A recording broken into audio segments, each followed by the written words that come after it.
Viewing the main card of UFC 169 here at SBRForum Videos. I'm Peter Loshak, and we are talking with Nick Kalikas from MMAoddsbreaker.com and Reed Kuhn, who does statistical analysis of MMA fights and has written a book called Fightnomics, and his website is Fightnomics.com. All right, guys, Urijah Faber and Renan Barao is the next fight we're going to analyze here. This is another interesting one. This is a great card. You know, Barao is minus 280 currently at 5 dimes. Faber is plus 240 on the other side, and Barao, I mean, Jesus, man, 31-1 in MMA, you know, 6-0 in the UFC. So in light of that, and he's already beaten Faber once, of course, minus 280 might be looming a little bit low there. On the other hand, the first fight that between Faber and Barao was pretty close, and you know, Faber may have made some major improvements since then. So in light of that, maybe Faber had some value as a live dog. Let's go to Reed Kuhn from Fightnomics.com. What do your numbers say about these lines? Well, I'm looking at the stat line, and they're fairly even. I know the betting line is almost 3-1 for Barao, but I look back at the first fight, and it reveals the answer to what I'm seeing now, and that is that Barao has a huge pace advantage. He likes to outwork his opponents. He throws a lot of volume, and on the flip side, Faber is more of a counter-striker, and so he fails to keep up with his opponents. So round by round, Barao simply outworked him the first time they fought, all the way up until about the 5th round, where I think the overall pace of the fight slowed down enough where Faber was able to steal one on the judges' cards. So he has to overcome that gap. And unless he does, the same thing is going to happen. But the question is, does the so-called bang effect with the alpha males working with Dwayne Ludwig, does that improve his striking? Does he become more aggressive? In their first fight, Faber was 0 for 6 on takedowns. You're not going to take down Barao. Barao and Aldo have very similar profiles. They're impossible to get on their back.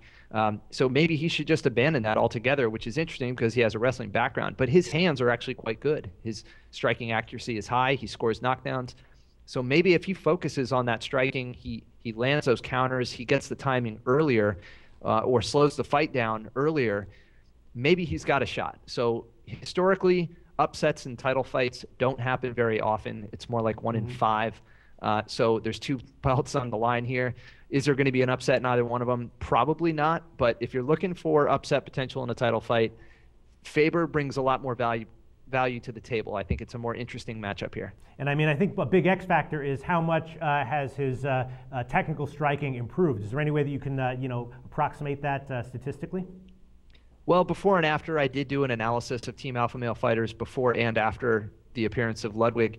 And basically, their striking stats went up in all metrics. Their accuracy went up, their knockdowns, their pace. So there is a case to be made there. What was interesting is that their wrestling stats, they were attempting a lot fewer takedowns. And so wrestlers tend to shoot for takedowns, which has a very low success rate, and instead of using it from the clinch.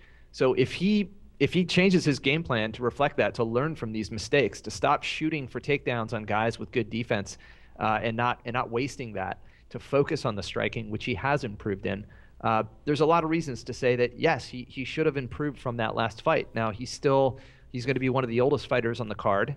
The California Kid is not a kid anymore, and Barao is still a high-paced guy, and it's just it could turn into the barn burner, and you can't keep up with him. Right. But overall, he has a better chance than he did last time, and last time the odds were actually more favorable. So there's maybe value on Faber. I personally will be picking Barao, so it's just more intriguing this time to see how much Faber has learned. All right, well, let's move to Nick Kalikas. Nick, both of these guys, I would assume, usually attract big public betting action, right?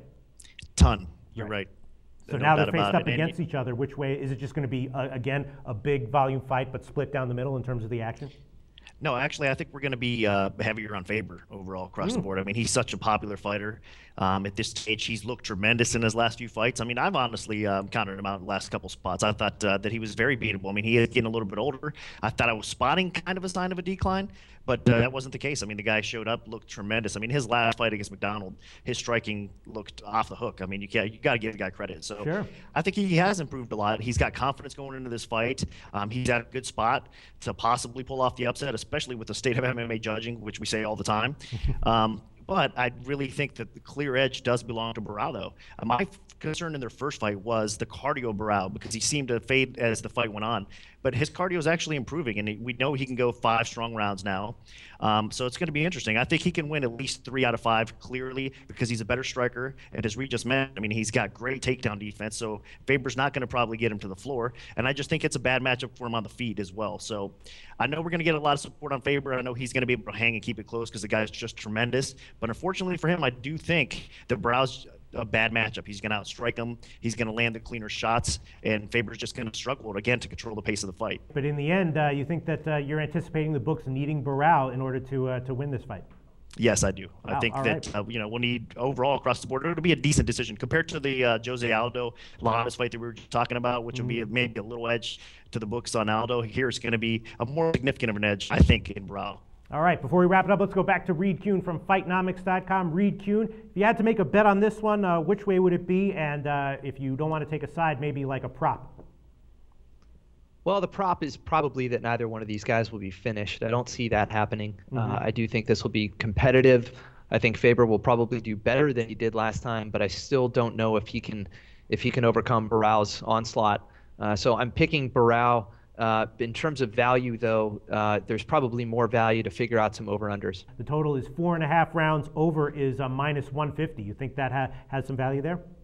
So basically, assuming this goes the distance as an even bet almost, I think there is value there. These guys are veterans. They're hard to finish.